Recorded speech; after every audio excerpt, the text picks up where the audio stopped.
Hello everyone. तो जैसा कि हम लोग देख रहे थे MCS 012 का जून 24 का सॉल्यूशन, तो आज हम लोग देखेंगे इसका क्वेश्चन नंबर F। तो ये बोल रहा है what is the need of cache memory, explain the direct mapping cache organization with the help of a diagram. ठीक है, तो देखिए ये कैच मेमोरी के बारे में भी हम लोग का प्रीवियस में आया था और ये डायरेक्ट मैपिंग कैच ऑर्गेनाइजेशन के बारे में भी प्रीवियस में आया था। सेम टाइप का क्वेश्चन था, मैं आपको दिखा देता हूँ यहाँ पे। ये देखिए यहाँ पे, एक सेकेंड, एकदम सेम टू सेम ऐसा क्वेश्चन ही पूरा आ चुका है। मैं इसलिए बोला था ना, जो लोग ये पढ़ के गए होंगे मुझे नहीं लगता कि उनका एग्जाम कैसे खराब जा सकता है। तो देखिए यहाँ पे what is the need of cache memory, explain the direct mapping cache organisation and associative mapping cache organisation. देख रहे सेम क्वेश्चन है कि नहीं, हम लोग को कैच मेमोरी के बारे में पूछ रहा है और इसमें तो हम लोग को डायरेक्ट मैपिंग और एसोसिएटिव मैपिंग के बारे में पूछ रहा था। यहाँ पे हम लोग को सिर्फ डायरेक्ट मैपिंग के बारे में पूछा है। तो चलिए आंसर भी सेम है, समझे। तो चलो पढ़ते हैं क्या है। Cache memory serves as a high-speed buffer between the CPU and the main memory. Its primary purpose is to store frequently accessed data and instruction, allowing the CPU to access them quickly without having to repeatedly access slower main memory. Cache memory enhances system performance by reducing the average cache memory access time, which is critical for improving the overall speed of modern computer system. अब देखिए cache memory क्या होता है। तो cache memory का काम क्या होता है ना कि ये हाई स्पीड, मतलब सीपीयू के बीच में और मेन मेमोरी के बीच में हाई स्पीड को मेंटेन करने के लिए हम लोग का कैच मेमोरी बनता है। ठीक है, अब ये कैच मेमोरी क्या होता है, ये क्या करता है ना कैच मेमोरी एक्चुअली, जो हम लोगों का जो सीपीयू है, मान लीजिए हम लोग कोई काम कर रहे हैं तो मान लीजिए सीपीयू किसी पर्टिकुलर टाइप का डेटा को जो बार बार वो एक्सेस करता है ना, तो ये कैच मेमोरी क्या करता है ना, उस डेटा को उठा के अपने पास रख लेता है मेन मेमोरी से। मेन मेमोरी मान लीजिए 100 डेटा है, ठीक है, और सीपीयू तो सीपीयू क्या कर रहा है ना, वो एक कोई 5 पर्टिकुलर डेटा को बार बार यूज़ कर रहा है। ठीक है, तो ये कैच मेमोरी क्या करेगा ना, वो 5 डेटा को उठा के अपने पास रख लेगा। कैच मेमोरी का जो स्टोरेज होता है वो बहुत कम होता है मेन मेमोरी से। ठीक है, तो कैच मेमोरी अपने पास वो डेटा को रख लेता है और फिर क्या करता है, भाई सीपीयू आपको एक्सेस करना है ना, तो आप मेन मेमोरी के पास मत जाओ, वहाँ 100 डेटा है, फिर आपको ढूंढना पड़ता है 100 में से उस 5 को, तब वहाँ मत जाओ। मैं कैच मेमोरी हूँ, मेरे पास वो 5 डेटा यहाँ पे पड़ा हुआ है, आप यहाँ से उठा लो। ठीक है, आप डायरेक्ट यहाँ से उठाओ, इससे क्या होगा, आपको वो 100 जगह पे जाके ढूंढना नहीं पड़ेगा। मैं 5 हूँ, आप आराम से मेरे को यहीं से डायरेक्ट एक्सेस करो और यहीं से आप काम कर लो। इससे क्या होगा, सीपीयू का स्पीड बढ़ जाएगा क्योंकि वो अब तेज़ी से काम कर पा रहा है ना, उसको 100 में से नहीं ढूंढना पड़ रहा है, 5 में से तुरंत उसको मिल जा रहा है, वो बार बार यूज़ कर रहा था। ठीक है, तो इस तरह से वही होता है। देखिए वही लिखे high speed buffer, it's primary purpose is to store frequently access data, है ना, जो कि बार बार हो रहा है, उसको डेटा को या फिर इंस्ट्रक्शन को रख लेता है अपने पास, स्टोर कर लेता है, allowing the CPU to access them quickly without having to repeatedly access lower main memory। इससे क्या होता है कि CPU उसको वहीं से क्विकली एक्सेस कर लेता है, ना कि उसको मेन मेमोरी में, स्लोअर मेन मेमोरी में जाके उसको बार बार एक्सेस करना पड़ता है। ठीक है, तो वही होगा cache memory enhance system performance, और ये करने से ऑब्वियस ही बात है सिस्टम का परफॉर्मेंस अच्छा ही होगा। By reducing the average memory access time, क्या होता है, जो मेमोरी को हम लोग एक्सेस करने में जितना टाइम लगता है उसको ऑब्वियसली कम कर देता है ना, विच इज़ क्रिटिकल फॉर, उससे क्या होता है, वही कंप्यूटर ओवरऑल सिस्टम का परफॉर्मेंस बढ़ता है। ठीक है, तो ये हो गया हम लोग का कैच मेमोरी। अब देखिए हम लोग को पूछा डायरेक्ट मैपिंग कैच ऑर्गेनाइजेशन। ठीक है, तो देखिए direct mapping allocates each main memory block to a specific cache line based on the pre determined mapping function. Here is the detail explanation. ठीक है, तो देखिए डायरेक्ट मैपिंग, नाम से पता चल रहा है डायरेक्ट मैपिंग, तो इससे क्या होता है ना कि अब यहाँ पे मेन मेमोरी की जो मैं बात कर रहा था, तो मेन मेमोरी में ऐसा नहीं होता है कि कहीं पे भी वैल्यू पड़ा हुआ है कि भाई ये 10 फाइल है, 100 फाइल है, कहीं पे भी रख दिया, ऐसा नहीं होता है। ठीक है, मेन मेमोरी भी जो होता है ना वो ब्लॉक वाइज में डिवाइड होता है और उस ब्लॉक का भी एक क्षमता होता है कि एक ब्लॉक में इतना वैल्यू आएगा। ठीक है, फॉर एग्जांपल 4 वैल्यू आएगा, तो इस तरह से हम लोग का 4 वैल्यू मतलब 4 फोल्डर फाइल समझ लीजिए कुछ भी। ठीक है, तो वो आएगा, तो ऐसा नहीं होता कि कहीं पर भी पड़ा हुआ है, वैसा नहीं, समझे, वो ब्लॉक में बटे होते हैं, उसके अंदर वैल्यू होता है। और उसी तरह से कैच मेमोरी में ऐसा नहीं होता कि रैंडमली कोई भी वैल्यू मतलब कहीं पे भी आके रह जा सकता है, नहीं। कैच मेमोरी का भी एक तो पहली तो क्षमता होती है कि भाई इतना वैल्यू आएंगे, और दूसरा क्या होता है उसमें भी लाइंस बने होते हैं कि भाई एक लाइन में एक ही डेटा आएगा और वही देखिए अब यहाँ पे मैं आप लोग को समझाता हूँ इससे। ठीक है, तो यहाँ पे देखिए क्या होता है डायरेक्ट मैपिंग में, ये तो हो गया मेन मेमोरी, मैंने क्या बोला, मेन मेमोरी ब्लॉक्स में बटे होते हैं, तो यहाँ पे ब्लॉक 0, ब्लॉक 1, ब्लॉक 2 इस तरह से है। ठीक है, ये आप लोग को दिख रहा होगा। ठीक है, ब्लॉक 1, ब्लॉक 2, ब्लॉक 3 करके, फॉर एग्जांपल मान के चलते हैं 128 वर्ड्स मतलब क्या, फाइल फोल्डर, तो यहाँ पे वर्ड्स समझते हैं। ठीक है, वर्ड्स मतलब हम लोग का डेटा। ठीक है, और ये ब्लॉक्स है, तो मान लीजिए एक ब्लॉक में हम लोग का 4 वैल्यू आएगा, तो ब्लॉक वर्ड 0 1 2 3 ब्लॉक 0 में आ गया, फिर 4 5 6 7 ब्लॉक 1 में आएगा। इसी तरह से हम लोग का आगे बढ़ेगा, समझे। तो ये हो गया हम लोग का मेन मेमोरी का। सेम होता है ये कैच मेमोरी। कैच मेमोरी में भी ऐसी रैंडमली कुछ नहीं होता है। कैच मेमोरी भी हम लोग का लाइन्स बने होते हैं। तो देखिए लाइन 0, लाइन 1, लाइन 2, लाइन 3।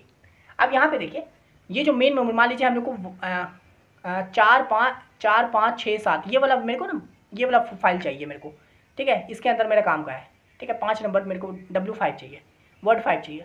तो अब इसमें भी ऐसा नहीं हो सकता। कैच मेमोरी में हम लोग का फिक्स होता है कि ये जो ब्लॉक है ना, ये कौन सा ब्लॉक किस लाइन में आएगा, ठीक है। लाइन 0 में आएगा, या लाइन 1 में आएगा, या लाइन 2 में आएगा, या लाइन 3 में आएगा, ये फिक्स होता है। इसी को कहते हैं हम लोग को डायरेक्ट मैपिंग। इसमें हम लोग को पहले से हर चीज़ फिक्स होता है कि भाई ब्लॉक 0 जो है वो लाइन 0 में ही जाएगा, ब्लॉक 1 जो है वो 1 ही में जाएगा, ब्लॉक 6 जो है वो लाइन 2 ही में जाएगा। इस तरह से फिक्स होता है सब कुछ, ठीक है। मान लीजिए अब इसका एडवांटेज तो बता रहे, इसी बीच में एडवांटेज भी बोल देते। मान लीजिए इस कैच मेमोरी मान लीजिए लाइन 0 में है, ठीक है, वैल्यू लाइन 1 लाइन 2 लाइन 3 खाली है, ठीक है। और आपको चाहिए ब्लॉक 4, तो आप लाइन 1 में नहीं डाल सकते हो ब्लॉक 4 को, क्योंकि मैंने क्या बोला ब्लॉक 4 का फिक्स है कि वो लाइन 0 में ही जाएगा, ठीक है। अब देखिए कैसे लाइन में ये डिवाइड होता है। तो हम लोग का कितना वैल्यू है, तो 16 है फॉर एग्जाम्पल, मान के चलिए 16 है। तो 16 डिवाइडेड बाई 4 तो क्या हो गया 4।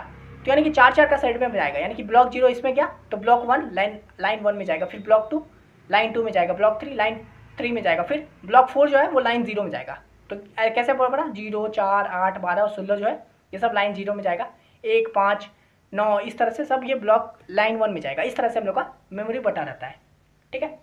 तो इस तरह से हम लोगों का पूरा कैच मेमोरी में बटा रहता है। मान लीजिए अगर कोई खाली भी है लाइन 1 लाइन 2 लाइन 3, तो वो हम लोग उसमें स्टोर नहीं कर सकते, वो लाइन 0 में ही जाएगा, ठीक है। तो वही बस लिखा हुआ है। अब देखिए यहाँ पे हम लोग इसको मैं आपको पढ़ देता हूँ, ठीक है, कुछ अलग नहीं है यहाँ पे। तो पहले देखिए memory address mapping. The memory address is divided into 3 parts, tag bits, index bits and block offset bits.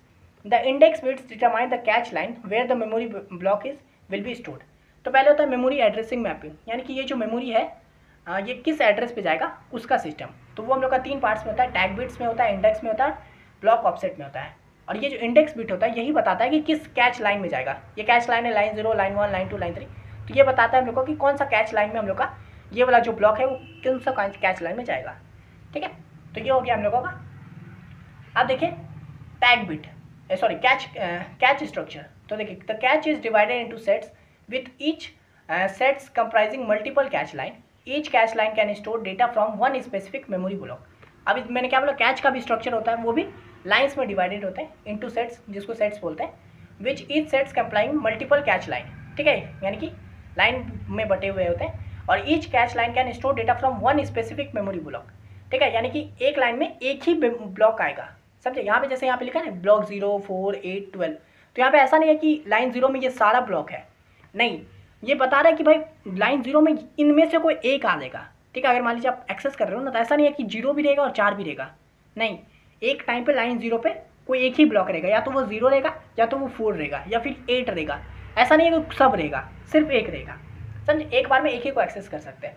अब मान लीजिए ब्लॉक 0 को एक्सेस करें, तो लाइन 0 पे हम लोग का ब्लॉक 0 है, और ब्लॉक 0 में डेटा कौन सा है, तो 0 1 2 और 3, तो हम लोग एक्चुअली इसको एक्सेस करेंगे यहाँ पे, समझे, ब्लॉक 0 में। तो इस तरह से हम लोग का ये है। अब देखिए तो ये हो गया कैच स्ट्रक्चर। फिर होता है mapping process. The memory block is map to a specific cache line within a sets based on the index bits. Only one cache line within the set is selected to store the memory block. वही mapping process मैंने बता दिया कि memory block जो होता है वो हम लोग का क्या होता है, सेट बिट में बटे होते हैं, है ना, और मैप्ड होता है वो स्पेसिफिक कैच लाइन से कि कौन सा लाइन में जाएगा। जो चीज़ मैं अभी आपको बताया वही लिखा हुआ है, ठीक है। और उसके बाद एक कैच लाइन में एक ही मेमोरी ब्लॉक सेलेक्ट होगा, समझे। तो यानी कि one cache line within this set is selected to store the memory block, यानी कि कैच लाइन में कौन सा मेमोरी ब्लॉक आएगा वो हम लोग का पहले से फिक्स रहता है। उसके बाद आता है एक्सेस ऑपरेशन। तो when accessing data the cache controller checks if the required memory block is present in the cache. If found, मतलब अगर फाउंड हो गया तो कैच हिट करेगा। The data is fetch from the cache, if not cache miss बोलेंगे उसको। The data is fetch from main memory and store in the cache, possibly replacing the existing data. तो इसमें access कैसे होता है, मैंने क्या बोला था, कैच मेमोरी अपने पास रख लेता है यूज़ वाले डेटा को। तो मान लीजिए अब CPU आया, बोला भाई मेरे को ब्लॉक 0 मतलब क्या बोलते हैं, वर्ड 1 चाहिए, ठीक है, W1। तो अब ये एक्सेस क्या करेगा, कैच कंट्रोलर चेक करेगा कैच में आके कि भाई जो मेरे को चाहिए वर्ड 1 जो चाहिए वो कैच में है क्या। तो अब उसको चेक करेगा। तो देखिएगा अभी फॉर एग्जांपल मान के चलते हैं L0 में हम लोग का ना ब्लॉक 0 जो है वो है, ठीक है। तो ये कैच में जैसे ही आएगा बोलेगा ब्लॉक 0, हाँ है। ब्लॉक 0 के अंदर क्या है, वर्ड 1 है, मतलब W1 है, तो बोलेगा हाँ भाई मिल गया मेरे को। तो जैसे ही मिल जाएगा तो वो क्या करेगा, डेटा को फेच कर लेगा वहाँ से, ठीक है। अब मान लीजिए मैं बोल रहा हूँ कि भाई मेरे को W5 चाहिए, ठीक है, वर्ड 5 चाहिए, लेकिन अभी मैंने क्या बोला, ब्लॉक L0 में ब्लॉक 0 ही है सिर्फ, है ना, B0 ही है। तो ये क्या करेगा, ढूंढेगा कैच में, अरे नहीं मिला भाई, ब्लॉक 0 ये नहीं है इसमें। तो अब क्या करेगा, मेन मेमोरी में आएगा और ये ब्लॉक 1 को उठा के कैच में ला के रख देगा, अपने L1 में ला के रख देगा, और उसके बाद फिर यहाँ से डेटा को फेच कर लेगा, समझे। तो इस तरह से पूरा हम लोग का ऑपरेशन होता है इसमें। ये सेम क्वेश्चन मैं प्रीवियस दिसंबर 23 में भी बताया हूँ, तो आप यहाँ देख लिए हो वीडियो। एक बार दिसंबर 23 का जब प्लेलिस्ट देखने जाओगे तो उसमें भी मतलब फिर से देख लीजिएगा, ठीक है, और अच्छे से समझ में जाओगे, ठीक है। अब चलिए हम लोग नेक्स्ट क्वेश्चन देखते हैं। तो क्वेश्चन क्या है, what is the sequence of micro operations required for fetching an instruction from the memory. You may assume that machines use accumulator, AC register, program counter, instruction register, memory address register and data register. तो यहाँ पे देखिए ना, simple हम लोग को पूछा है ना, ये क्वेश्चन दिखने में लग रहा है भाई क्या पूछ रहे हैं, लेकिन यहाँ पे सिंपल हमको पूछ रहा है ना कि मान लीजिए हम लोग कोई ऑपरेशन कर रहे हैं, तो उसका क्या सीक्वेंस होगा मेमोरी फेच करने का मेमोरी में से, समझे। और यहाँ पे हम लोग को रजिस्टर वगैरह दिया हुआ है, तो कैसे काम करेगा मेमोरी को हम लोग कैसे फेच करेंगे उसमें से, तो उसका सीक्वेंस क्या होगा वो पूछ रहा है। और यहाँ पे हम लोग को कुछ यहाँ पे रजिस्टर दिया हुआ है। तो देखिए, the sequence of micro operation required for fetching an instruction from an memory is as follow, ठीक है। यानी कि क्या सीक्वेंस होगा फेच करने के लिए मेमोरी में से इंस्ट्रक्शन को, उसका सबसे पहले होगा हम लोग का, देखिए यहाँ पे क्या क्या दिया हुआ है। तो पहले होगा हम लोग PC से MAR में। तो देखिए, the contents of the program counter, यानी कि ये जो प्रोग्राम काउंटर जो दिया हुआ है इसमें, इसका जो कंटेंट है are transfer to the memory address register, यानी कि MAR में पहले जाएगा। यानी कि सबसे पहले किससे शुरू होगा, प्रोग्राम काउंटर से शुरू होगा, और इसके अंदर का जितना भी कंटेंट है वो हम लोग का कहाँ जाएगा, मेमोरी एड्रेस रजिस्टर में जाएगा, यानी कि यहाँ पे जाएगा memory address register. This specify the memory address of the instruction to be fetch. इससे क्या होगा कि हम लोग को पता चल जाएगा कि वो जो मेमोरी एड्रेस है, मतलब हम लोग जिस वैल्यू को हम लोग को निकालना है उसका मेमोरी एड्रेस हम लोग को पता चल जाएगा कि भाई इस जगह पे ये वैल्यू है, समझे, यहाँ से हम लोग को उठाना है। तो ये क्या क्या, पहले PC से प्रोग्राम काउंटर से हम लोग के पास मेमोरी एड्रेस रजिस्टर के पास गया, और मेमोरी एड्रेस रजिस्टर हम लोग को बता दिया कि भाई इस एड्रेस पे हम लोग को काम करना है, ठीक है। उसके बाद क्या होगा, रीड करेंगे मेमोरी को। तो the control unit send the read signal to the memory, ठीक है। अब जो कंट्रोल यूनिट है वो रीड सिग्नल भेजेगा मेमोरी को कि भाई रीड कर ले इसको। तो the memory then reads the instruction at the address specify the MAR and store is the data register, ठीक है। उसके बाद रीड करेगा मेमोरी जो है उस वैल्यू को, इंस्ट्रक्शन को रीड कर लेगा, और read the instruction at the address specify the MAR, यानी कि जिस जो एड्रेस हम लोग को MAR दिया है, यानी मेमोरी एड्रेस रजिस्टर जो हम लोग को एड्रेस दिया, वहाँ जाके उस इंस्ट्रक्शन को सिंपली रीड कर लेंगे, और उसके बाद क्या करेंगे, and stores in the data register. उसके बाद हम लोग जो रीड कर लिए हैं उसको हम लोग डेटा रजिस्टर में अपलोड कर देंगे, यानी कि डेटा रजिस्टर में भेज देंगे कि भाई ये इंस्ट्रक्शन मैंने रीड किया है। उसके बाद क्या होगा, DR to IR जाएगा। उसमें क्या होगा, the contents of the data register. अब देखिए यहाँ से हम लोग क्या किया है, MAR जो हम लोग को एड्रेस दिया था वहाँ से हम लोग मेमोरी को रीड कर लिया, उसको डेटा रजिस्टर में स्टोर कर दिया है। तो अब क्या करेगा, जो डेटा रजिस्टर का कंटेंट है are transfer to the instruction register, वो क्या होगा, इंस्ट्रक्शन रजिस्टर में ट्रांसफर हो जाएगा। This loads the fetch instruction into the IR for decoding and execution. अब यहाँ से क्या होगा, इंस्ट्रक्शन रजिस्टर में दे दिए, अब यहाँ से अपना जो भी काम है उसको उस इंस्ट्रक्शन को फेच करना, मतलब डिकोड करना, ठीक है, एग्जीक्यूट करना, वो सब काम हम लोग का इंस्ट्रक्शन वाला करेगा। डेटा रजिस्टर से मैंने इंस्ट्रक्शन रजिस्टर को भेज दिया कि भाई ले काम कर इस पे जो करना है तेरे को, ठीक है, वो कर दिया। अब क्या होगा, PC+1 टू PC, यानी कि क्या होगा, the program counter is increment by 1, यानी कि प्रोग्राम काउंटर का हम लोग 1 से बढ़ा देंगे, यानी कि एक आगे बढ़ा देंगे। This prepare the PC to fetch the next instruction in sequence. इससे क्या होगा, मैंने प्रोग्राम काउंटर मतलब क्या कि उसको मैंने आगे बढ़ा दिया, पहले ये वाला इंस्ट्रक्शन जो था वहाँ से शुरू हुआ इसका काम, ठीक है। अब मैंने प्रोग्राम काउंटर को वापस से आगे बढ़ा दिया कि भाई अब तू आगे का काम कर लेना। अब अगर मान लीजिए फिर से कोई इंस्ट्रक्शन है तो उसको फिर से यहाँ पे वही करेगा, प्रोग्राम काउंटर उसको मेमोरी एड्रेस में भेजेगा, है ना, फिर इस तरह से आगे काम बढ़ेगा। तो ये होता है पूरा हम लोग का कॉन्सेप्ट, पूरा सीक्वेंस। पहले PC से शुरू हुआ, PC प्रोग्राम काउंटर उसको मेमोरी एड्रेस के पास भेजा, ठीक है, मेमोरी एड्रेस क्या किया, वो एड्रेस निकाल के दिया, वहाँ से फिर मेमोरी जो है उसको रीड कर लिया, उस एड्रेस पे जाके वहाँ का जो डेटा है उसको रीड कर लिया, और उसको फिर डेटा रजिस्टर के पास भेज दिया। डेटा रजिस्टर अपने पास स्टोर करके रख लिया, फिर डेटा रजिस्टर क्या किया, वो जितना भी अपने पास डेटा था उसको इंस्ट्रक्शन रजिस्टर के पास भेज दिया कि ले भाई इस पर काम करना है, काम कर। फिर इंस्ट्रक्शन रजिस्टर अपना जो भी काम करना है उस पर डिकोडिंग एग्जीक्यूशन जो भी काम है उस इंस्ट्रक्शन पे जो बोला है वो किया, और उसके बाद फिर मैंने पीसी को भी आगे बढ़ा दिया प्रोग्राम काउंटर की, भाई नेक्स्ट के लिए भी चला जा तू अगर कुछ है तो, है ना। तो इस तरह से पूरा हम लोग का सीक्वेंस काम करता है। तो आशा है समझ में आ गया होगा।